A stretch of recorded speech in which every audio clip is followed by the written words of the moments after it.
L'image que nous avons du dauphin est celle d'un sourire éternel gravé sur un visage de nacre.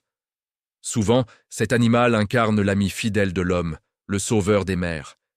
Il est le symbole ultime de la joie et de l'harmonie marine. Mais derrière cette façade de bienveillance se cache une vérité bien plus sombre, une réalité que la nature préfère souvent occulter sous l'écume étincelante des vagues. L'océan, loin d'être ce terrain de jeu idyllique, est en réalité le théâtre d'une politique brutale où l'intelligence supérieure de ces créatures ne sert pas seulement à chasser, mais à asservir et à dominer par la peur. Sous la surface, les règles changent radicalement. Ce ne sont plus des rires cristallins, mais des cliquetis et des sifflements acérés qui résonnent comme des ordres militaires. On y découvre des comportements qui défient notre compréhension classique de l'harmonie animale. Ce n'est plus la loi simple de la faim, mais celle du plus fort, du plus organisé, du plus impitoyable. Au cœur de cette étendue bleue, nous rencontrons celui que nous appellerons l'isolé. C'est un jeune dauphin, vulnérable et seul, qui commence à comprendre que son existence même dérange l'ordre social établi. L'isolé n'est pas chassé pour sa chair. Il ne représente pas une proie alimentaire pour ses congénères. Il est la cible d'un système complexe de harcèlement orchestré par des gangs. Ces groupes de mâles ne se réunissent pas par simple instinct grégaire, mais pour forger des alliances tactiques pour une suprématie territoriale et sociale absolue. À leur tête, on devine déjà l'ombre menaçante du parrain, ce mâle alpha charismatique et cruel dont la simple présence suffit à faire taire les sifflements des autres. Le gang n'agit jamais au hasard. Ils encerclent l'isolé avec une coordination terrifiante, non pour se nourrir, mais pour briser sa volonté. Les premières tactiques de ce bullying marin sont d'abord subtiles, puis s'intensifient avec une précision chirurgicale. Ce sont d'abord des morsures systématiques sur les nageoires, laissant des cicatrices sans forme de dents qui ne guériront jamais tout à fait, marquant la victime à vie. Puis viennent les coups de rostre. Ces chocs brutaux et répétés administrés en plein flanc. Ces impacts visent les organes internes pour provoquer une douleur sourde et constante, une agonie physique qui ne laisse aucune trace visible à la surface, mais qui détruit l'individu de l'intérieur. La privation de nourriture suit rapidement cet assaut physique. Le gang se déploie en formation de combat pour empêcher l'isolé d'accéder au banc de poissons, le forçant à rester à la périphérie, épuisé et affamé, tandis que ses bourreaux se repaissent devant lui. Le plus terrifiant dans cette dynamique réside dans l'isolement social. Le groupe dominant utilise sa supériorité numérique pour couper l'isolé de tout lien protecteur. S'il tente de se rapprocher d'autres individus, le gang intervient avec une violence immédiate, dispersant les alliés potentiels et condamnant la victime à une solitude absolue. L'océan devient soudainement vaste. Chaque signal acoustique qu'il émet dans l'espoir d'une réponse reste sans écho, ou pire, finit par attirer l'attention de ces tortionnaires qui reviennent pour une nouvelle séance de tourments psychologiques. Un jour de tempête, la tension explose. Ce n'est plus un simple jeu de pression, mais une poursuite à haute vitesse. L'isolé nage de toutes ses forces, ses muscles brûlant sous l'effort, cherchant une faille dans la muraille de muscles gris et luisants qui l'enserrent. Mais les dauphins sont des stratèges hors pair. Ils se relaient avec discipline, certains plongeant pour le forcer à remonter, d'autres frappant la surface pour l'empêcher de respirer. La victime comprend l'effroyable vérité. L'océan n'est plus un espace de liberté, c'est une cage liquide dont les barreaux sont faits de chair et d'une volonté malveillante. Avant de continuer, abonnez-vous à la chaîne et dites-nous dans les commentaires d'où vous nous regardez. La fuite est vaine face à une telle organisation. Le gang ne cherche pas à en finir rapidement. Il savoure leur emprise. L'isolé, à bout de force, finit par s'immobiliser entre deux eaux, alors que les ombres de ses agresseurs tournoient autour de lui dans un ballet macabre et silencieux. Ce n'est pas de la survie. Les poissons abondent, mais ils sont ignorés. Ce que ces prédateurs sociaux exigent, c'est la soumission totale. C'est une démonstration de pouvoir purement gratuite, un avertissement sanglant. Le masque de l'innocence est tombé, révélant un visage de terreur que peu d'humains osent regarder. L'éveil de cette tyrannie ne fait que commencer dans l'abîme. Au centre de ce théâtre d'ombre, une silhouette massive se détache des profondeurs, imposante et terrifiante. C'est lui que les courants craignent, celui que nous appelons le parrain. Ce mâle alpha ne porte pas seulement les cicatrices de combats passés. Il porte l'autorité d'un tyran dont le charisme glacial maintient la cohésion du gang. Ses yeux, sombres et calculateurs, ne cherchent pas de nourriture, mais des signes de dissidence ou de faiblesse. Pour le parrain, l'océan n'est pas un espace de liberté, mais un territoire à quadriller, une propriété privée où chaque battement de nageoire doit lui rendre hommage.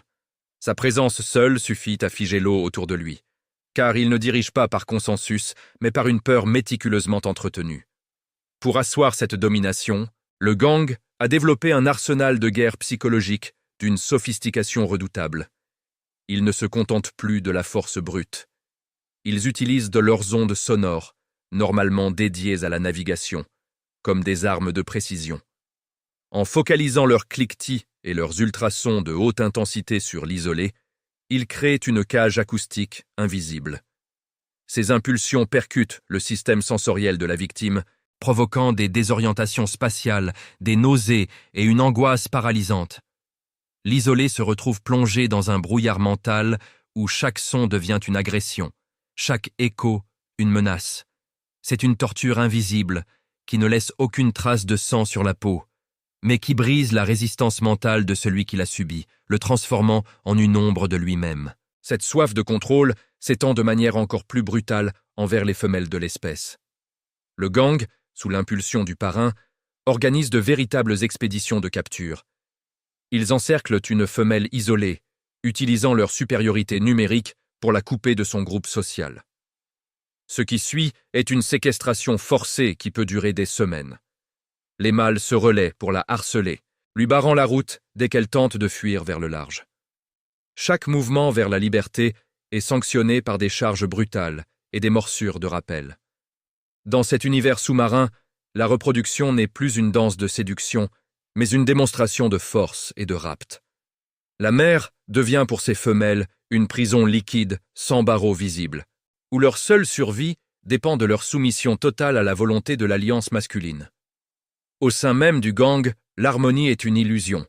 Le bullying est un outil de gestion interne utilisé pour maintenir les membres subalternes dans un état de servilité constante. Ces jeunes mâles, moins expérimentés, subissent les brimades du parrain pour prouver leur loyauté. Ils sont forcés de participer aux agressions les plus violentes pour démontrer leur valeur. La trahison est une possibilité permanente, et chaque dauphin surveille ses propres alliés avec une paranoïa aiguë. Cette tension interne nourrit une agressivité qui déborde souvent sur d'autres espèces.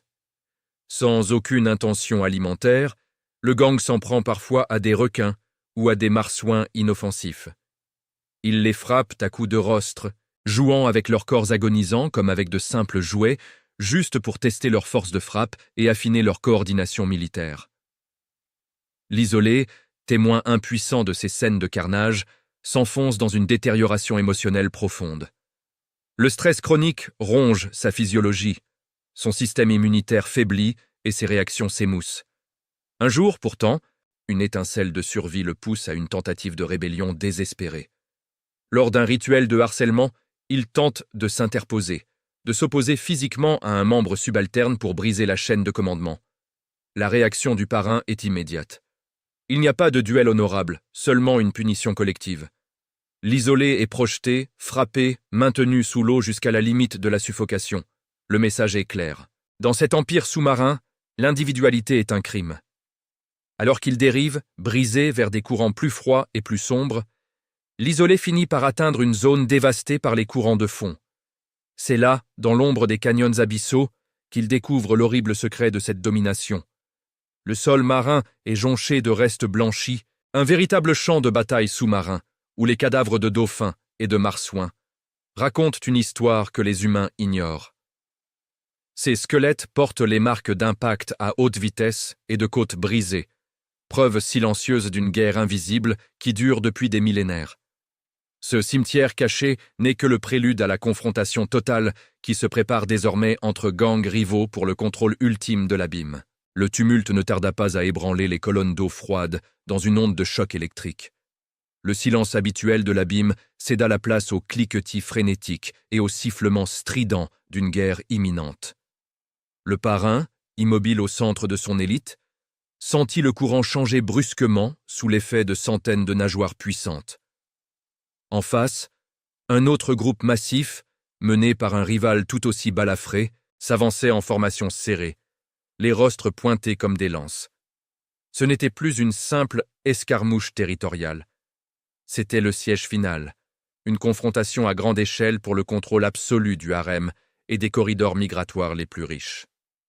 L'isolé, tapi dans les failles sombres d'un récif proche, observait avec une terreur indicible ce déploiement de forces organisées qui dépassait tout ce qu'il avait connu. La violence qui éclata alors fut d'une brutalité graphique, presque insoutenable pour un témoin impuissant. Les deux armadas de chair se percutèrent avec la force d'un séisme sous-marin. Les corps fuselés se transformèrent en projectiles de plusieurs centaines de kilos, lancés à des vitesses vertigineuses contre les flancs adverses. Le choc des rostres contre les cages thoraciques produisait des impacts sourds, des vibrations sinistres qui brisaient les os et déchiraient les tissus internes sans que la surface ne laisse paraître la moindre ride. La coordination des attaquants était purement militaire, tandis que certains membres du gang immobilisaient un opposant. D'autres frappaient systématiquement les zones vitales avec une précision chirurgicale. Le parrain lui-même menait la charge, sa silhouette imposante labourant les rangs ennemis, laissant derrière lui un sillage de sang dilué et de désorientation. Dans cet enfer liquide, l'intelligence des dauphins devenait leur plus grande malédiction. Elle permettait d'orchestrer la souffrance avec une efficacité que seul l'humain pensait posséder. L'isolé comprit instantanément que ce chaos sanglant était sa seule et unique chance de salut.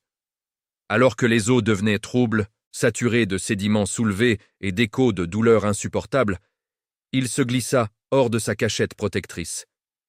Il vit le parrain achever un rival d'un coup de tête foudroyant directement contre les vents, une manœuvre d'une cruauté rare destinée à noyer l'adversaire en l'empêchant de remonter respirer. Profitant de cette focalisation meurtrière et de l'aveuglement des combattants, l'isolé s'élança désespérément vers le large, là où le bleu devient noir, fuyant cette société de tyrans implacables. Sa fuite fut un acte de survie pure, un sprint épuisant contre la mort à travers des courants hostiles et glacials. Il ne reviendrait jamais. Il serait désormais un paria des mers, un nomade hanté par les cris acoustiques de ses bourreaux. Mais il serait enfin libre de la hiérarchie de la peur. Sa résolution restait tragique. Il était vivant, mais son esprit était à jamais fragmenté par la découverte de la noirceur absolue nichée au cœur de sa propre espèce. Cette réalité brutale nous force à redéfinir entièrement notre perception romantique de l'océan. Ce que nous interprétions jadis comme des jeux innocents sont en réalité des répétitions de combats tactiques, et ce que nous prenions pour de l'empathie n'est souvent qu'un calcul social complexe et froid. L'intelligence, dans le règne animal, n'est pas synonyme de bonté ou de morale. Elle est l'outil privilégié de la domination et du contrôle. Les dauphins utilisent le bullying systématique pour structurer leur monde, pour définir qui mérite de se reproduire et qui doit mourir dans l'oubli des profondeurs. C'est le prix exorbitant de leur haute structure sociale, une monnaie d'échange sanglante pour la stabilité du groupe sous l'égide d'un leader charismatique et impitoyable. En regardant ces créatures évoluer, nous contemplons en réalité un miroir déformant de notre propre humanité. Le besoin viscéral de contrôle, la création de clans fermés et l'oppression méthodique des plus faibles pour le prestige du rang sont des traits que nous pensions uniques à notre histoire. Pourtant, ils se jouent quotidiennement sous la surface scintillante des vagues. L'océan n'est pas un sanctuaire de paix éternelle, c'est une arène politique où le pouvoir est la seule langue comprise par tous. Le sourire permanent du dauphin n'est qu'un accident anatomique, une ironie cruelle de l'évolution qui masque la réalité d'un prédateur social capable des pires atrocités. La bataille finit par s'apaiser lentement, laissant le champ de bataille sous-marin jonché de nouveaux restes qui rejoindront bientôt les squelettes blanchis du passé. Le parrain, victorieux mais marqué par de nouvelles balafres, ramena son gang vers le calme relatif des eaux de surface. À la lueur du crépuscule, les humains sur la côte purent apercevoir quelques ailerons fendre l'eau avec une grâce majestueuse. Pour eux, c'était une vision de sérénité absolue, un instant de beauté sauvage et pure. Mais sous la nappe d'eau brillante, dans le silence froid des courants, la tyrannie continuait son œuvre, invisible et totale. La vérité est là, enfouie dans le bleu profond. Le paradis n'a jamais existé. Il n'y a que la loi du plus fort, dissimulée derrière l'illusion parfaite d'un sourire.